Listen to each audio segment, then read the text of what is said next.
号称添加了19%油橄榄提取物的美国药妆品牌出品的油橄榄精华被曝虚假宣传。欢迎收看丁妈视点评，今天你又变美了吗？号称添加了19%油橄榄提取物的美国药妆品牌出品的油橄榄精华被曝虚假宣传，因为某测评博主测出了油橄榄中的标志性成分羟基酪醇和橄榄苦苷的含量为0，主打活性成分为0。进口品牌知名度高，头部达人带过货，这么抓眼球的新闻，难怪会炸圈了。事件涉及了3方，测评博主就是爆料人，带货博主就是卖过精华的头部达人，以及品牌方。爆料之后，品牌方出了声称该产品是正规备案产品，而且有第三方的功效检测报告。另外，他们还指出，油橄榄这款原材料是来自世界知名大厂 Lipotech 的，就是大名鼎鼎的发明涂抹肉毒阿基瑞林的那个厂商。带货达人呢，也进一步公布了原材料的详细信息，听起来好像也很有料，对不对？难道是测评博主测错了吗？没曾想哈，咱们的博主们真的是很敬业，在第一个测评博主爆料之后呢，陆陆续续又有第2个、第3个、第4个等等博主参与了检测，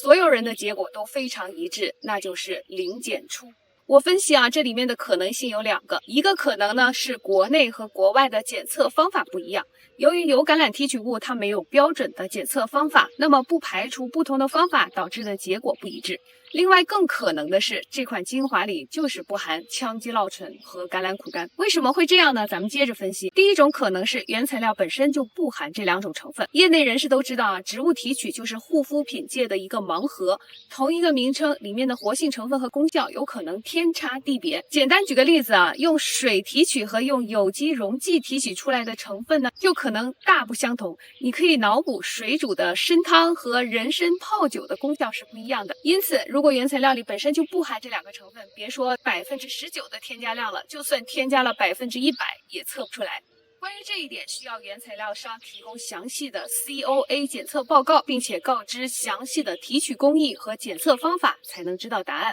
第2种可能是虚假宣传，精华中根本就没有添加19%那么多，每一种检测方法都会有一个检测线高于这个值呢才能够测得准，低于这个值就测不出或者测不准了。假设它添加量很低，再加上成分的降检，那么当内容物含量低于检测线时，检测结果就会显示未检出了。关于这一点，品牌方需要提供原材料采购和投料的凭证，才能自证清白。但是呢，直到现在咱们还没有看见品牌方的相关回应。个人认为虚假宣传的可能性更大一些，因为成分表暴露了线索。在备案成分中，油橄榄提取物排在第2位，仅次于水，而甘油被排在了非常靠后的位置。根据原材料供应商 Lipotech 的公开信息，原材料中甘油占比 39.5%， 提取物占 20%。假设这款原材料添加量是 19%， 那么甘油应该占比 7.5%， 提取物应该占比 3.8%。按照中国化妆品法规规定，超过 1% 的原材料排序呢，应该按照从多到少的原则进行。因此，如果真的是添加了 19% 的原材料，那么在配方中甘油必须排在油橄榄提取物的前面，而事实上成分表中的甘油被挤到了第5的位置。按照规定，成分在成品中的含量小于 1% 的时候，